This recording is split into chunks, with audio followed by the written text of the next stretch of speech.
পেঁয়াজ রসুন ছাড়া একটা নিরামিষ পটলের রেসিপি আপনাদের সাথে শেয়ার করব, যেটা খেতে কিন্তু অপূর্ব স্বাদের হয়।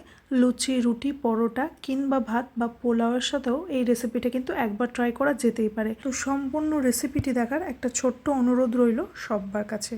তো সবার প্রথমেই আমি এখানে বেশ খানিকটা সর্ষের তেল গরম করে নিয়েছি আর পটলের একদম খোসা ছাড়িয়ে ভালো করে গায়ে চিড় দিয়ে দিয়েছি।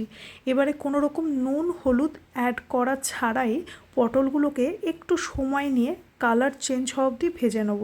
তো এই পর্যায়ে দেখুন পটলের কালারটা চেঞ্জ হয়ে গেছে। আমি পটলগুলো তুলে সাইডে রেখে দিচ্ছি। যেহেতু আজকে পেঁয়াজ রসুন ছাড়া রান্নাটা করছি, তাই একটু তেলটা পরিমাণে বেশি দিয়েছি। আপনারা চাইলে তেলটাকে কমিয়েও নিতে পারেন আর চাইলে একটু পেঁয়াজও অ্যাড করতে পারেন। তারপর তেলের মধ্যে কালো জিরে অ্যাড করে দিয়ে বেশ খানিকটা টমেটো কুচি আমি ভাজতে দিয়ে দেবো লো টু মিডিয়াম ফ্লেমে। এবার একটা মশলা তৈরি করে নেব।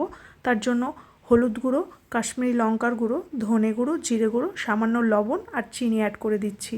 চিনিটা অপশনাল, আপনারা চাইলে স্কিপ করতে পারেন আর একটু কাশ্মীরি লঙ্কার গুঁড়োর পরিবর্তে শুকনো লঙ্কার গুঁড়োটাকেও অ্যাড করতে পারেন। সামান্য জল দিয়ে মশলার একটা পেস্ট তৈরি করে নিচ্ছি।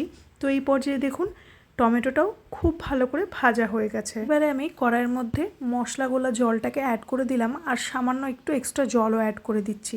এরপরে আমি আর কোনো রকম জল অ্যাড করব না, মশলাটাও কষা হয়ে যাবে। যা জল অ্যাড করেছি তাতে পটলটাও সেদ্ধ হয়ে যাবে। আর এর মধ্যে অ্যাড করে দিচ্ছি ভেজে রাখা পটল। কয়েকটা চেরা কাঁচা লঙ্কাও আমি এই পর্যায়ে অ্যাড করে দেবো।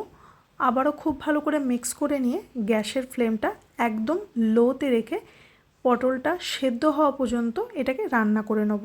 তো এই পর্যায়ে দেখুন মিনিট 6-7 পর আমি ফিরে আসছি।